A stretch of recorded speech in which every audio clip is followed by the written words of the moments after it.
Wala talaga akong maaasahan sa mga ito. Gusto pa yata akong ilaglag sa harap ng sunshine ko.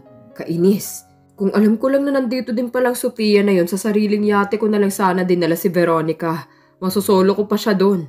Tsak na mag-e-enjoy pa kami. Ano mo bang babaeng yun, Uncle? Dating girlfriend? Yuck! How cheap! Pakisabi, hindi ko siya gusto para sa'yo. Maghanap ka na ng iba. Madaldal na sabat ni Charlotte. Napapailing na lang ako habang napatingin kay Veronica. Tahimik lang ito habang nakikinig sa usapan. Kaya naupo ako sa tabi nito. Magpapaliwanag na lang ako sa kanya mamaya. Baka iiwasan pa ako ng sunshine ko. Hindi ko matatanggap yun. Truth. Ayaw ko din sa kanya. Ang angas eh. Nagtatanong lang, nagmamaldita pa. Kainis. Konting push pa sa pangit niyang ugali, ihuhulog ko siya dito sa yate. I don't care kung bisita din siya dito. Marunong siyang lumugar. Sabat naman ni Gian. Hindi ko tuloy maiwasan na mapaisip. Ano ba talaga ang ginawa ni Sofia kanina? At bakit ganito kagigil ang mga pamangkin ko sa kanya? Tinitigan ko si Drake. Umiling ito. Nasa na ba si Peanut? Abat dapat tayong i-priority niya. Tsaka si Arthur biglang nawala. Sagot naman ni Drake. Hayaan mo na sila, baka busy sa ibang bisita. Bali wala akong sagot. Pagkatapos hinarap ko si Veronica na noon ay nananahimik na. Anong gusto mong kainin? Ikukuha kita. Tanong ko dito. Tumitig ito pabalik sa akin, tsaka umiling. Busog pa ako, sir. Marami pong binigay na food si Drake sa amin kanina. Sagot nito. Hindi ko maiwasan na mapabuntong hininga. Lalo na nang mapansin kong lungkot sa mga mata nito. Nagsiselos kaya siya kay Sofia? Isa pa, hanggang ngayon sir pa rin ang tawag nito sa akin. Kailangan ko na din i-correct yon sa susunod na araw. Uncle, pwede po ba kami magbabad sa pool mamaya? Tanong naman ni Charlotte. Agad akong tumango. Alam kong isa ito sa mga dahilan kaya napapayag ko itong sumama dito sa yate. Of course, pero mamaya na lang. Magpahinga muna kayo. Nakangiti kong sagot at napukaw ang atensyon ko nang tumayo si Drake. Bro, kuha muna ako ng alak. Paalam nito, agad akong tumango. Mas mabuti pa nga para naman kahit papaano ma-relax ako. Agad namang umalis si Drake, naiwan kaming apat. Tahimik na din ang dalawa kong pamangkin. At abala na sa kanilang cellphone kaya pinagbalingan ko na si Veronica. Gusto ko itong lambingin ngayon. Mukhang nagtatampo yata sa akin. Veronica's POV. Sophia, siya din yung nakita namin sa mall. Totoo kayang may relasyon silang dalawa ni Sir Rafael? Ano ba to? Bakit pakiramdam ko nalulungkot ako sa nalaman ko ngayon? Parang hindi kayang tanggapin ang kalooban ko. Lahat ng mga nakikita kong magandang bagay dito sa loob ng yate, biglang nawala ng saysay. Kung bakit ba naman kasi nagpakita pang Sophia na yun sa amin eh. Ginawa kaming hanapan ng taong nawawala. Pinipilit ko na lang na makitawa kina Charlotte at Gian. Pagkatapos kaming lapitan kanina ni Sophia para tanungin ang kinaroroonan ni Sir Rafael. Hanggang ngayon umaalinganghaw pa rin sa isip kong sinabi nito kanina. Parang naririnig ko pang boses nito nang sabihin niya kung nakita daw ba namin ang boyfriend niyang si Rafael. Masakit isipin na may kasintahan pala siya. Pero kung nagawa niya akong landiin parang normal lang sa kanya yun. Mabuti na lang at umalis din ito kaagad nang sungitan siya ni Gian. Are you okay? Napapitlag pa ako nang marinig kong bulong na yun ni Sir Rafael. Po? Nagtataka ko pang tanong sabay titig dito. May ngiti na nakaguhit sa labi nito habang nakatitig sa akin. Agad akong napayuko. Ang gwapo niya talaga. Siguro ang dami talagang naghahabol na dito. Mga babaeng hindi basta-basta at walang-wala ako sa kanilang kalingkingan. Sa hindi malamang dahilan lalo akong nakaramdam ng lungkot. Kainis naman kasi. Bakit ba ako nakakaramdam ng ganito? Imbes na mag-enjoy ako sa party na to. Para akong nakakaramdam ng panliliit sa aking sarili. Sabi ko, ayos ka lang ba? Kanina ka pa tulala at walang imik. Naboboard ka na ba dito? Ayaw mo na ba? May helipad ang yate na to at pwede tayong magpasundo sa chopper. Masuyo nitong sagot sa akin. Hindi ko naman maiwasan na manlaki ang mga mata sa pagkagulat. Posible ba yun?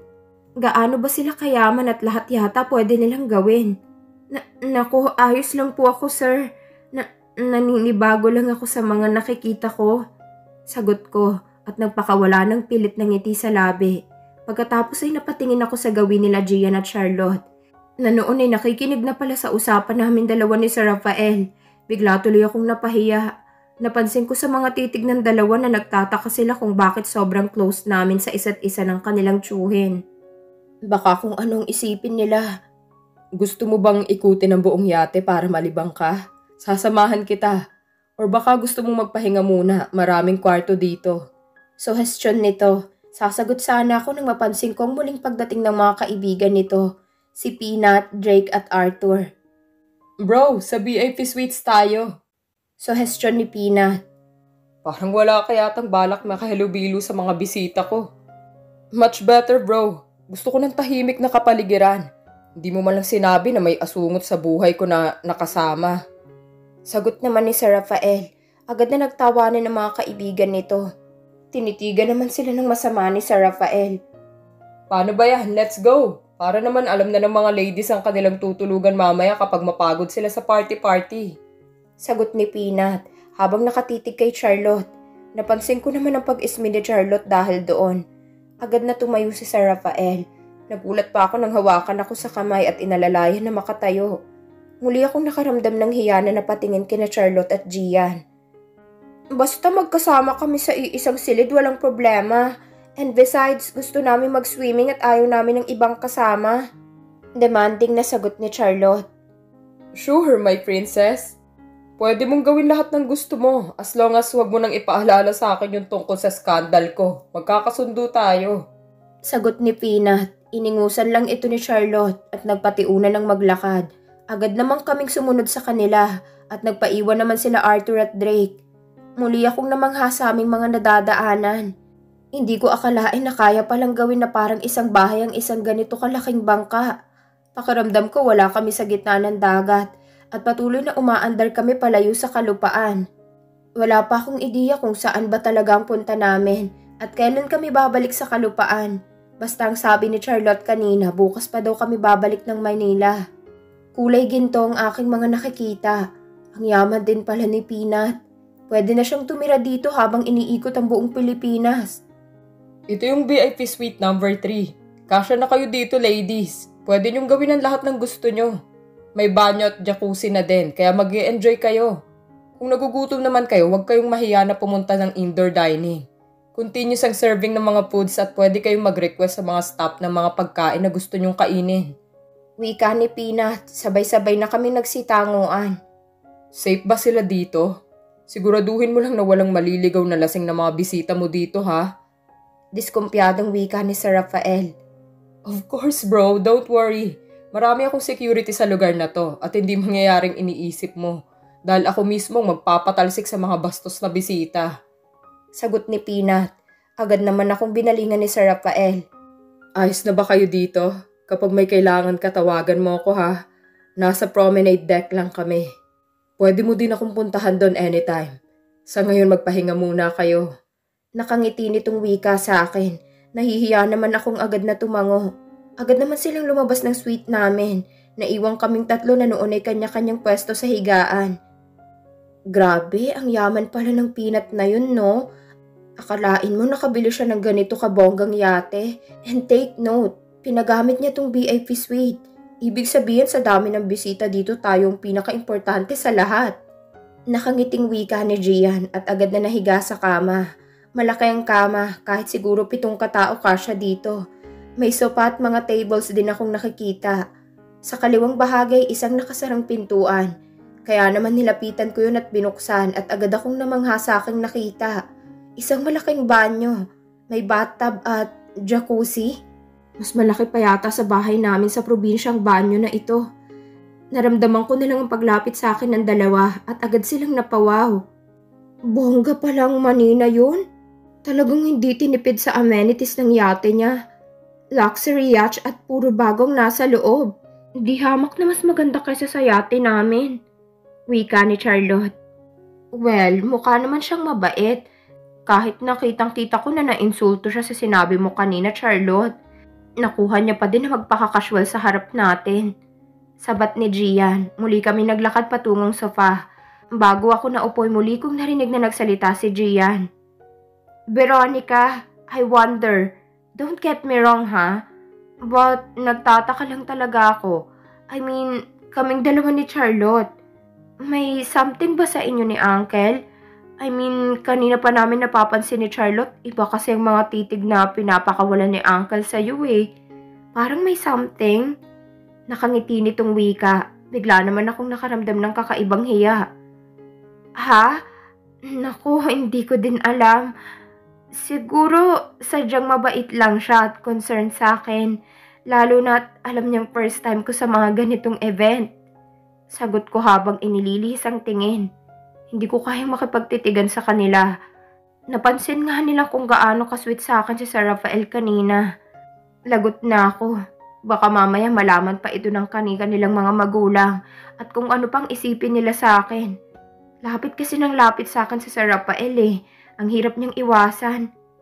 Whatever. Wala namang problema sa amin kung maging girlfriend ka ni Uncle. Basta siguraduhin niya lang na huwag kang lokohin. Kahit uncle namin siya, itatakwil talaga namin siya ni Gian. Hindi pwedeng gawin niya sa yung mga ginagawa niya sa mga kafling niya. Madaldal na sabi ni Charlotte. Nakafling? Anong ibig sabihin nun? Tanong ko. Nakafling, mga babaeng hindi niya sineseryoso. Uso na yun ngayon. No relationship at puro init lang ng katawan ng pinapairal.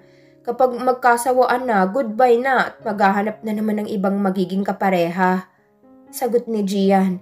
Agad na namilog ang mga mata ko sa sinabi nito. Bigla akong kinabahan.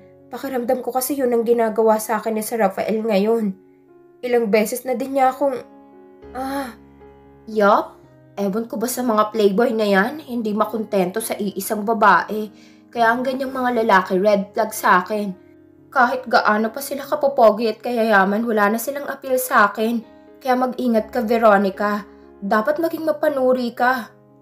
Of course, hindi namin mapipigilan si Uncle sa mga gusto niya. Pero kung nagmamahalan kayong dalawa, masaya kami para doon. Pero kung fling-fling lang naman, wag na lang. Iwasan mo siya hanggat kaya mo pa. Muling wika ni Charlotte, napatitig ako dito. Totoo nga mga naririnig ko. Advance mag-isip si Charlotte. Sa edad nito mukhang napakalawak na ng kanyang pangunawa. Hindi katulad sa akin na aanga-anga pa rin. Yup, kaya nag-promise ako sa sarili ko na isusuko ko lang ang sarili ko sa mismong gabi pagkatapos ng kasal namin ng lalaking napupusuan ko. Mahirap na magtiwala sa panahon ngayon. Ang daming mga... sabat ni Gian. Parang gusto ko na tuloy maiyak. Mabuti pa sila may mga nakalatag na sa mga utak nila tungkol sa pakikipagrelasyon. Samantalang ako, ilang beses nang nahalikan ni Sir Rafael at alam kong ginagawa lang yun ng mga taong may relasyon. Kami ni Sir Rafael, hindi ko alam kung anong meron sa aming dalawa eh. Marami pa kaming tatlo na napag-usapan. Kahit pa paano marami akong natutunan sa kanila. Ilang saglit lang ay nagpapasyahan na namin na lumabas muna ng suite. Pupunta daw muna kami ng dining area para titingin ng makakain.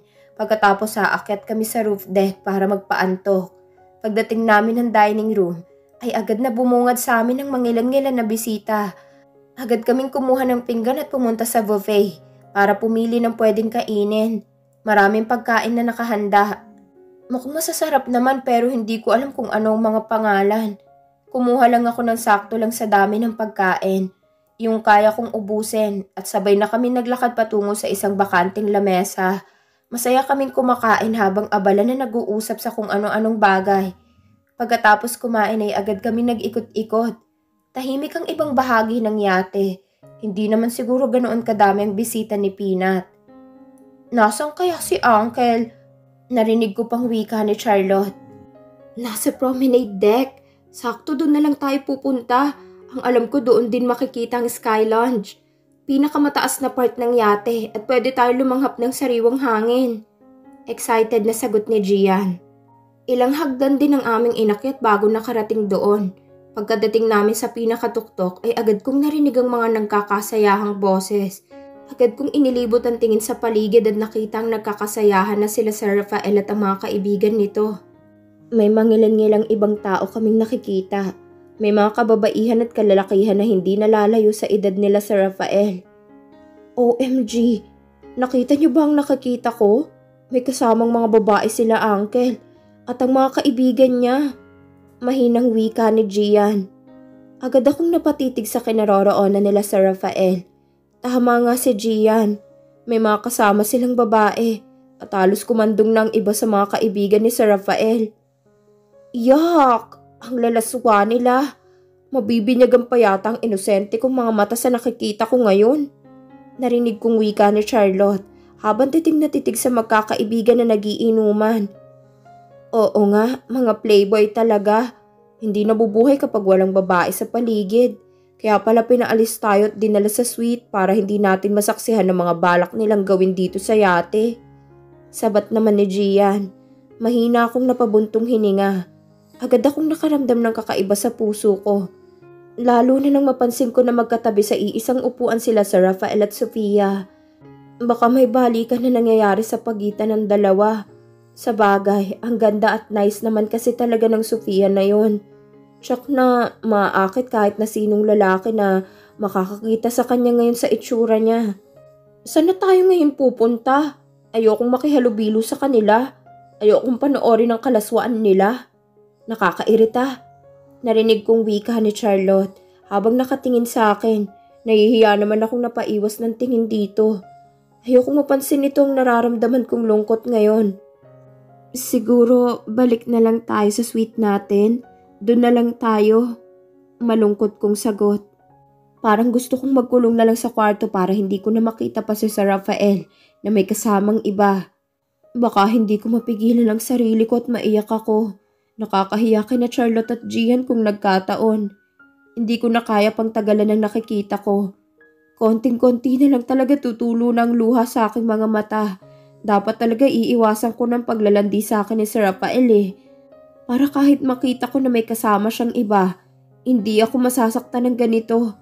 Ang ganda ng kinaroroonan ko ngayon. Pero pakiramdam ko parang namatayan ang puso ko. Para tuloy akong lalagnatin sa sama ng loob ko. Sa bagay, mabuti pa nga siguro balik na lang tayo sa suite. Manghingi tayo ng wine sa mga staffs tapos mag-inuman tayo habang nanonood ng mga movies. Para naman may pampalipas oras tayo. Sagot ni Gian. Akala ko ba hate mo ang alak or wine? Sagot ni Charlotte. Nope, wala namang problema kung tayong tatlo lang. Isa pa matutulog din naman agad tayo kung sakaling malasing tayo.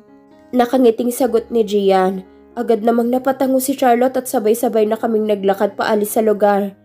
Hindi na ako nag-aksaya pang muling tingnan ng mga kaganapan na nangyayari kina Sir Rafael at Sofia.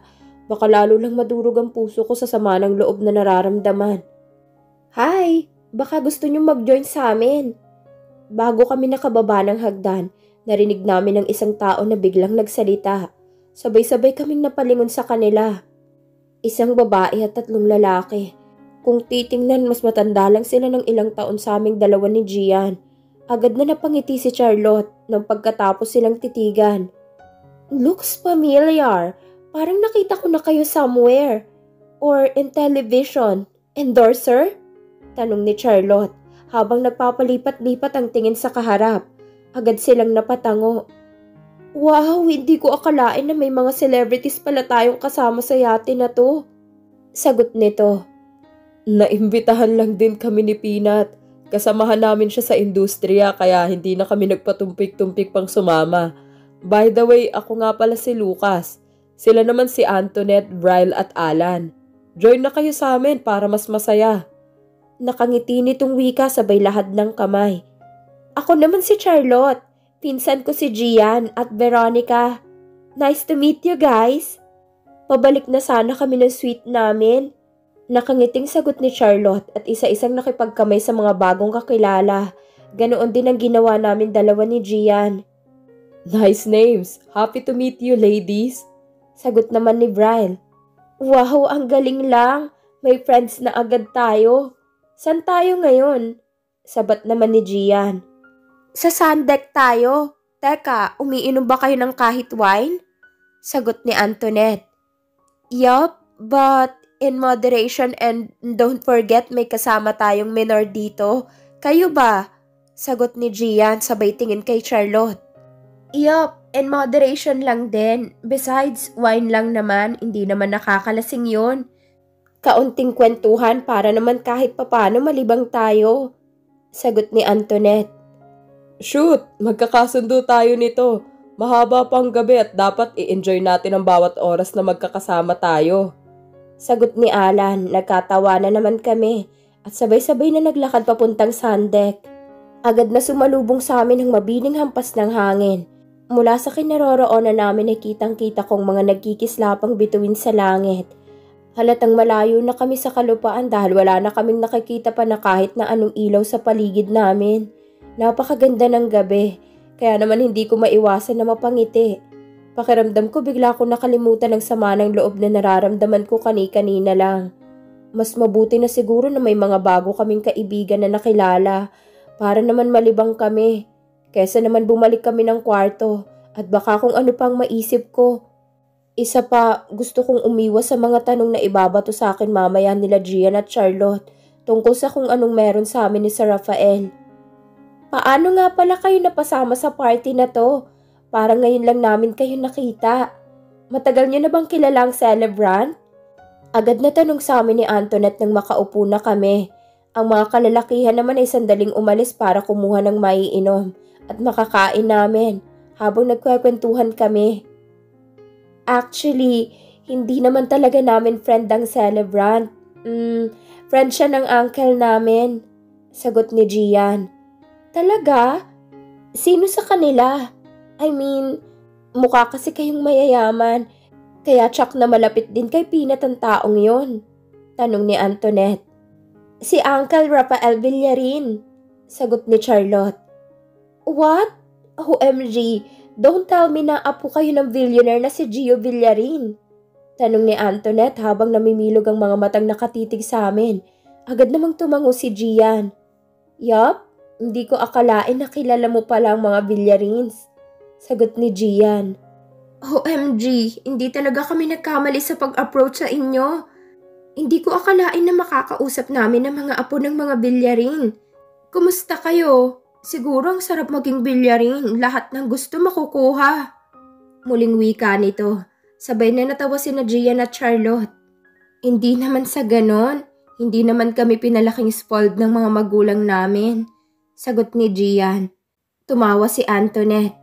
Ilang saglit lang at tumating na din ang tatlong lalaki na kasama nito. May mga dala na silang bote ng wine, baso at mga pagkain na nakalagay sa isang tray. Alam niyo ba kung anong natuklasan ko ngayon lang? Hindi pala basta-basta ang bago nating mga friends. Apo sila ng billionaire na si Mr. Gio Villarin. Agad na balita ni Antoinette sa mga kasama. Sabay-sabay silang napatitig sa aming tatlo. Halatang nagulat din sila. Gusto ko sanang i-correct na hindi ako kasama doon. Pero nahihiya na ako magsalita. Isa pa ayoko ng mahaba pang paliwanagan at ungkatin pang pagkatao ko. Alam kong mga mayayaman sila at ramdam ko sa pananalita nila na mas mataas ang kanilang pinag-aralan. Isa pa baka magkamali ako kapag ibuk ako pang bibig ko. Magiging tagapakinig na lang ako sa magiging topic nila ngayon para naman kahit papaano malibang ako. Talaga? Kaya pala pamilyar kayo sa paningin ko. Bigla tuloy akong nahiya. Sabat ni Bryle. Natawa naman sila Charlotte at Gian. Guys, hindi natin dapat pang pag-usapan ng tungkol sa bagay na yan. Not a big deal naman kung apo kami ng billionaire. Ang mahalaga we're friends na. Nakangiting wika ni Gian. Agad na sumang-ayon ang lahat. Isa-isa kaming inabutan ni Lucas ng baso na may lamang alak. Nagiging komportable na din kami. At ilang saglit lang ay napuno na ng tawanan ng sandek ng yate. Kalog din palang tatlong lalaki na ito. At kung ano-ano na ang aming mga napag-uusapan. Tungkol sa kanilang mga karanasan sa pagmamodelo ang kadalasang topic. Ay nako, sabi ba naman ni Derek ang pangit ko daw mag-project? Masyado daw akong overqualified sa papel na ginagampanan ko? Kasalanan ko ba kung bakit sobrang gwapo ko? Pagbibida na wika ni Alan, muling umalingaw-ngawan tawanan sa buong paligid. Yun ba yung time na gusto kang turuan ng baklang floor manager kung paano humalik? Sabat naman ni Antoinette. Yeah, that's you. Hindi ko matanggap yun. Masyado pang inosente ang labi ko nung time na yun. Sinumbong ko nga kay mama, kaya hayun agad na nasisante ang hitad. Akala niya siguro makakatikim na siya ng isang sariwang nilalang na tulad ko. Sagot ni Alan. Halos sumakit naman ang tiyan namin sa kakatawa. Hindi namin akalain na mag-e-enjoy kami sa presensya nilang apat. Buti na lang kamot na pigilan ka ng Anghel de la Guardia mo. Pare, para patulan siya. Akalain mo yun? Sa sobrang daming indecent proposal na dumating sa atin, hindi tayo nagpapadala doon. Siguro kung pinatulan natin ang mga yun, mayaman na din tayo ngayon. Sagot ni Lucas. Pero marami pa rin ang kumakagat doon. Pero ako, never kong gagawin yan. Mas gusto ko pa rin mabuhay ng walang inaapakan na ibang tao. Sabat ni Antoinette. So, totoo palang mga naririnig namin na uso sa showbiz ang mga ganyang kalakaran? Sagot ni Charlotte. Yup. At kung mahina ka, tsak na madadala sa ganda ng offer nila. Sagot ni Antoinette. Sabay-sabay kaming napatango.